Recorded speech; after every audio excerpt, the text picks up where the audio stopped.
আসসালামু আলাইকুম। তো বিএনপির নেতাকর্মীরা মনে করতেছে যে বিএনপি আসলে যৌবন ফিরে পাইছে, কিন্তু এদিকে বিএনপির যে অপকর্মগুলো আছে এইগুলোর কারণে কিন্তু বিএনপির আবার সেই জনপ্রিয়তা হারাচ্ছে। তারেক রহমান তার যে স্ট্র্যাটেজিগুলো আছে সেগুলোতে ভুল করতেছে।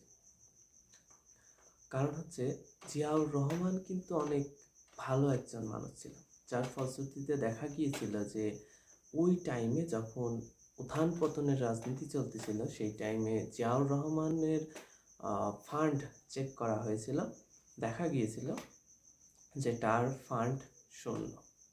এটা থেকেই বোঝা গিয়েছিল, তৎকালীন মানুষ মনে করে নিয়েছিল যে জিয়াউর রহমান আসলে একজন ভালো মানুষ ছিলেন। তার প্রেক্ষিতে পরবর্তীতে যত বিপ্লবগুলো দেখা গিয়েছে সবাই কোনো না কোনোভাবে টাকা আত্মসাতের সাথে জড়িত।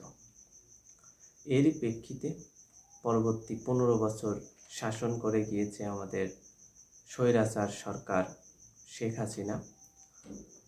তো শেখ হাসিনার আমল থেকেই বিএনপি জামাতের উপর যথেষ্ট পরিমাণ নির্যাতন চালানো হয়েছে, এটা সত্য কথা। কিন্তু যখন আওয়ামী লীগ পলালো, শেখ হাসিনা বাংলাদেশ থেকে পলালো ছাত্র জনতার গণ অভ্যুত্থানে, তারপরে বিএনপি মনে করলো যে তাদের যৌবন ফিরে আসছে, তারা ভাবতেছে যে তারা অলরেডি ক্ষমতায় চলে যাচ্ছে, নির্বাচন বাদেই তারা ক্ষমতায় আছে, সব জায়গা তাদের যে কার্যক্রম আছে সেটাও পরিচালনা করতেছে এবং মানুষকে হুমকি থেকে শুরু করে মারামারি থেকে শুরু করে চাঁদাবাজি পর্যন্ত এই বিএনপি দ্বারা সংগঠিত হচ্ছে।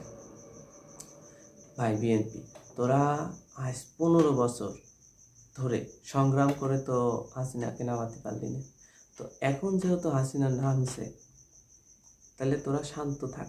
জনগণ তোদের যদি পছন্দ করে তাহলে তোরা ক্ষমতায় আয়, এরপরে শান্তভাবে থাক। স্বৈরাচারী কাউকেই বাংলাদেশের মানুষ কখনো পছন্দ করে নাই। এই যে বিএনপির এই কার্যকলাপের ফলে জামাত ইসলামী যে দলটা রয়েছে তারা তাদের যে সুফলটা এটা ভোগ করতে শুরু করেছে। অনেক জায়গায় তাদের সংগঠন ভারী হচ্ছে। তো এর ফলশ্রুতিতে বিপরীতটাও ঘটে যেতে পারে।